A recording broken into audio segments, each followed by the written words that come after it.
Hospitals are supposed to be places of healing, but ask any night shift nurse and they'll tell you, when the sun goes down, the halls change. The lights seem colder, the silence heavier, and the line between life and death feels thinner than ever. These are 3 true stories from nurses who worked the night shift. Stories that will make you see hospitals in a way you never have before. If you think the scariest thing in a hospital is a bad diagnosis, you haven't heard what happens after midnight. Story 1. The Man in Room 409. I was a new nurse. Barely 6 months into my first job at a mid-sized hospital in the Midwest. I'd just started working nights, and I was still getting used to the rhythm.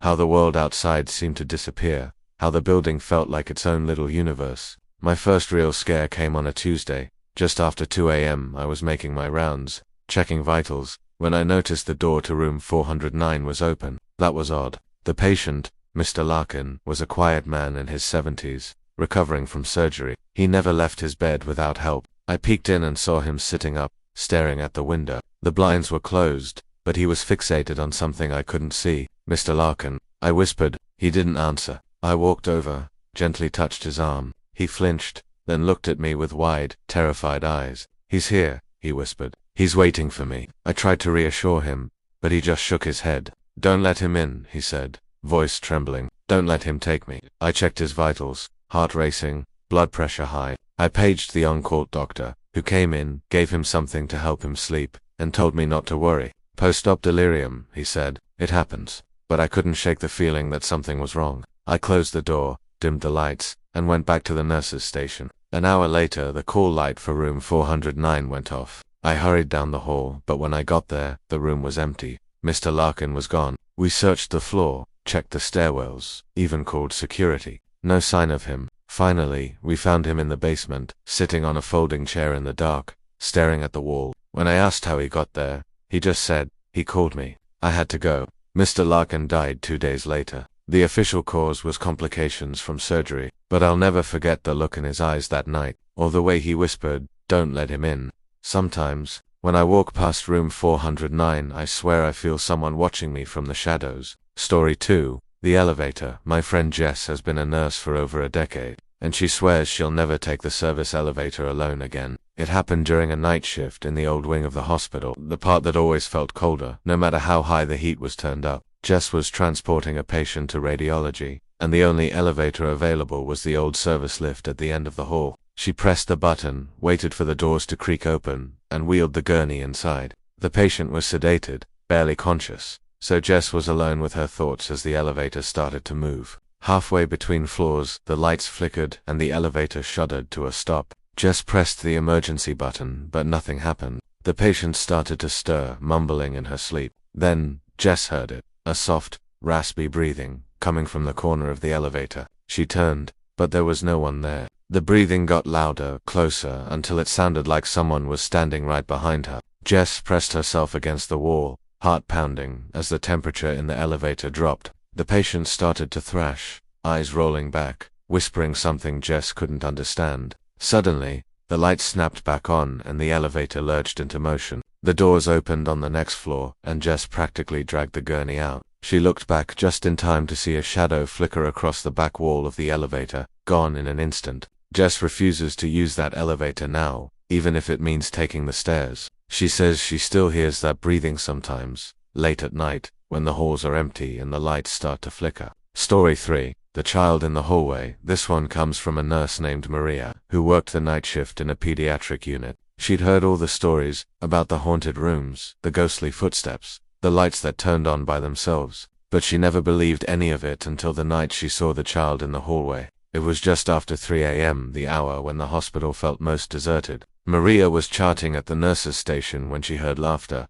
a soft, high-pitched giggle, echoing down the hall. She stood up, thinking one of the kids had gotten out of bed, and walked toward the sound. At the end of the hallway, she saw a little girl in a hospital gown, standing with her back to Maria. The girl's hair was long and dark, and she was barefoot, her toes curled against the cold tile. Maria called out, but the girl didn't move. Maria walked closer, her footsteps echoing in the silence. When she was just a few feet away, the girl turned around. Her eyes were wide and empty, her face pale as paper. She smiled, then vanished, gone in the blink of an eye. Maria searched every room, but all the patients were asleep in their beds. She checked the security cameras, but there was nothing on the footage, just an empty hallway, and the sound of laughter echoing in the dark. Maria didn't tell anyone about the little girl at first. She thought maybe she'd imagined it, that the long hours and the stress were finally getting to her. But the next night, as she was making her rounds, she heard the laughter again. This time, it was closer,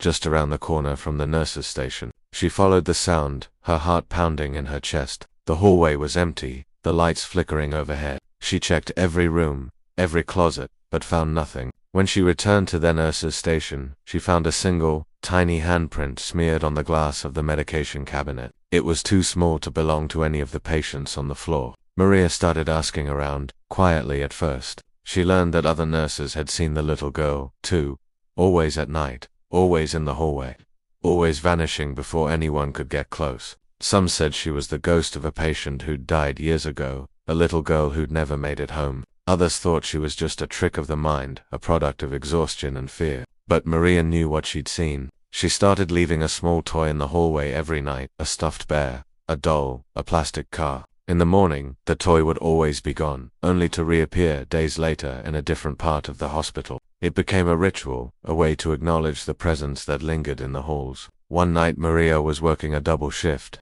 She was exhausted, running on caffeine and adrenaline, when she heard the laughter again. This time it was different, softer, sadder, almost pleading. She followed the sound to the end of the hallway, where she found the little girl standing by the window, looking out at the city lights. Maria approached slowly, not wanting to scare her away. "Are you lost?" she whispered. The girl turned, her eyes shining with tears. "I want to go home," she said, her voice barely audible. Maria reached out, but the girl vanished, leaving only a faint chill in the air. That was the last time Maria saw her. But sometimes, late at night, she still hears the laughter, echoing down the empty halls. Aftermath. The stories that linger hospitals are full of stories. Some hopeful, some heartbreaking, some that never really end. The night shift nurses know this better than anyone. They see the things that happen when the world is asleep, when the line between life and death is at its thinnest. My friend Jess, from the elevator story, says she still dreams about that night. Sometimes she wakes up gasping for air, convinced she can hear that raspy breathing in the darkness. She's changed her routine, avoids the old wing whenever she can, and always takes the stairs, no matter how tired she is.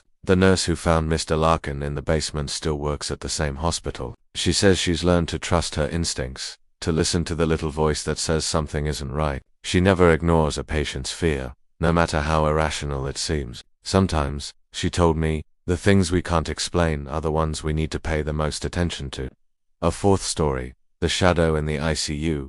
I wasn't planning to include this story, but after talking to my cousin who's an ICU nurse, I knew I had to. She's worked nights for years, seen more than her share of tragedy and miracles, but nothing unsettled her like the shadow. It started with a patient who was dying. He was in his 80s, barely conscious. His family gathered around his bed. My cousin was checking his IV when he suddenly sat up, eyes wide with terror. "He's here," he whispered. "He's waiting for me." My cousin tried to calm him, but he just kept staring at the corner of the room where the shadows seemed to gather. He died a few hours later, peaceful at the end, but the memory of his fear lingered. A few nights later, another patient, this one young, recovering from surgery, started screaming in the middle of the night. "Get him out," she cried, pointing at the same corner. "He's watching me." My cousin checked the room, found nothing, but as she was leaving, she glanced back and saw a dark shape standing in the corner. Just for a second, before it melted into the shadows. She's seen the shadow a few times since then, always in the ICU, always at night, always just before a patient dies. She doesn't talk about it much, but she says she's learned to respect it. Some things, she told me, are just part of the night, the weight of memory. These stories don't have easy answers. They're the kind that linger, that make you question what you know about the world. The night shift nurses carry them with them, tucked away in the quiet moments between emergencies. They don't talk about them often, but when they do, you can see the fear in their eyes, the knowledge that some things can't be explained, can't be fixed, can't be forgotten. The ICU shadow story spread quietly among the staff. Some nurses dismissed it as stress or imagination, but others started to notice patterns. A cold spot in the corner of the room, machines beeping for no reason, patients who seemed fine suddenly declining, their eyes fixed on something no one else could see. The night shift became a time of whispered warnings and nervous glances, especially when the halls were empty and the only sound was the hum of fluorescent lights. One nurse, Daniel, tried to rationalize it. He told himself it was just the mind playing tricks, that the ICU was a place of heightened emotion and exhaustion. But one night, as he was charting at the nurse's station, he saw a figure move past the glass door of a patient's room. He thought it was a doctor, but when he checked, the room was empty, except for the patient, who was staring at the same corner, whispering, "He's here." Daniel never saw the shadow again, but he started carrying a small cross in his pocket, just in case. He said it made him feel better, even if he didn't really believe in ghosts. A fifth story. The Code Blue. Not all hospital horror stories are supernatural. Some are just about the terror of the unknown, the feeling of helplessness when things go wrong. My friend Tara, a night shift nurse in the ER, told me about the worst Code Blue she ever experienced. It was a quiet night, the kind that makes you uneasy because you know it can't last. Around 3 a.m., a patient coded in one of the trauma rooms. Tara and her team rushed in, working through the steps, compressions, meds, the crash cart, but nothing worked. The patient's heart wouldn't restart. As they worked, Tara noticed something strange. The monitors in the other rooms started to glitch, showing random numbers and symbols. The lights flickered, and the air felt heavy, like a storm was coming. One of the nurses swore she heard someone whispering her name, even though the room was full of people. After 20 minutes, they called the code. The room went silent. Tara stepped out into the hallway, her hands shaking. She looked up and saw a figure standing at the end of the hall, just out of reach of the light. It was gone in a blink, but the feeling of dread lingered. The next day, the hospital's IT department couldn't explain the glitches. The machines were fine, the power steady. Tara still wonders if something else was in the room that night, something that didn't want the patient to come back. The locked wards. Some parts of the hospital are off limits for a reason. My uncle worked security at a psychiatric hospital for years, and he had stories that made my skin crawl. The worst was about the locked ward, a section of the hospital that had been closed for decades, left to gather dust and rumors. One night, my uncle was making his rounds when he heard footsteps coming from the locked ward. He radioed for backup, but no one answered. He unlocked the door and stepped inside, flashlight cutting through the darkness. The air was thick with dust, the walls covered in peeling paint. He followed the sound of footsteps down the hallway, past empty rooms and broken furniture. At the end of the hall, he found a door slightly ajar. He pushed it open and found a small, windowless room. In the center was an old hospital bed, the sheets yellowed with age. On the bed sat a woman in a hospital gown, her hair long and tangled, her eyes fixed on the wall. My uncle called out, but she didn't respond. He stepped closer, and she vanished, gone in an instant, leaving only the impression of her weight on the mattress. He backed out of the room, heart racing, and locked the door behind him. He never went back to the locked ward, but sometimes, when he's alone at night, he hears footsteps echoing down the empty halls, and he remembers the woman who was never supposed to be there. The night shift bond. Working nights in a hospital creates a bond between nurses that's hard to explain. You see each other at your best and worst, share secrets and fears, and learn to trust your instincts. You develop rituals, lucky pens, favorite snacks, inside jokes, to keep the darkness at bay. But you also learn to respect the things you can't explain. The cold spots, the flickering lights, the shadows that move just out of sight. You learn to listen to your patients, to believe them when they say they see someone in the room, even if you can't. You learn that sometimes, the scariest things aren't the ones you can see, but the ones you feel. The night shift is a world of its own, full of stories that never make it into the daylight, stories of hope and heartbreak, of miracles and mysteries, of things that go bump in the night. And for the nurses who live it, those stories are as real as anything else. The night shift bond is what keeps many nurses going, especially when the hospital itself seems to turn against you. There's a comfort in knowing you're not alone, that someone else is awake, alert, and just as wary of the shadows as you are. But sometimes, even that bond is tested by things you can't explain. A sixth story. The disappearing patient. My friend Olivia worked in a small rural hospital, the kind where everyone knows each other and the night shift is usually quiet. One night she was assigned to a patient in room 212, an elderly woman recovering from pneumonia. Olivia checked on her every hour, making sure she was comfortable and stable. Around 3 a.m., Olivia went in for her last check before shift change. The room was empty. The bed was made, the monitors silent. At first, Olivia thought the woman had gone to the bathroom, but the door was open and the light was off. She checked the hallway, the nurse's station, even the supply closet. No sign of the patient. Panic set in. Olivia called security, and together they searched the entire floor. They checked the stairwells, the exits, even the parking lot. Nothing. It was as if the woman had vanished into thin air. The next morning, the day shift nurse came in and found the patient sleeping peacefully in her bed, as if nothing had happened. Olivia was stunned. She swore she'd checked every inch of the hospital, that the bed had been empty, the monitors off. The patient had no memory of leaving the room. After that, Olivia started double-checking every patient, every hour. She never found another empty bed, but she never forgot the night her patient disappeared. The code white. Not all hospital horror stories are about ghosts or vanishing patients. Some are about the very real dangers that come with working in a place where life and death are always close at hand. My friend Marcus is a psychiatric nurse. He's seen things most people couldn't imagine. Patients in crisis, families in despair, moments of violence and heartbreak. But the scariest night of his career was the night of a code white.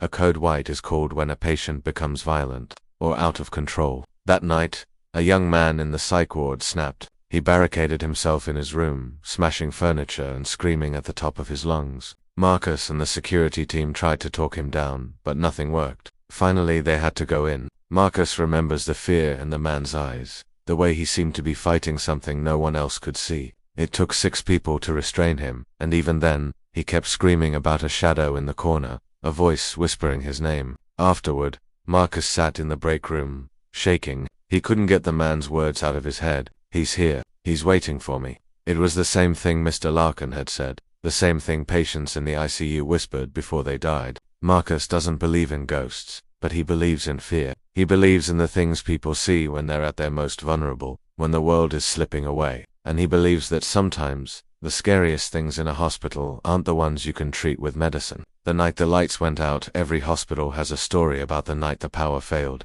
For my friend Sarah, it happened during a thunderstorm, the kind that shakes the windows and rattles the walls. She was working the night shift in the ER when the lights flickered and went out, plunging the hospital into darkness. The backup generators kicked in, but only half the lights came back on. The hallways were full of shadows, the monitors beeping in the dark. Sarah and her team moved from room to room with flashlights, checking on patients, calming their fears. In the middle of the chaos, Sarah heard a voice calling her name. She turned, but no one was there. The voice came again, closer this time, urgent and desperate. Sarah followed the sound to the end of the hallway, where she found an empty bed, the sheets twisted as if someone had just gotten up. She never found out who called her name that night. The power came back on, the storm passed, and the hospital returned to normal. But Sarah still remembers the feeling of being watched, the sense that something was moving through the darkness, looking for her. The unseen burden night shift nurses carry more than just the weight of their patients' lives.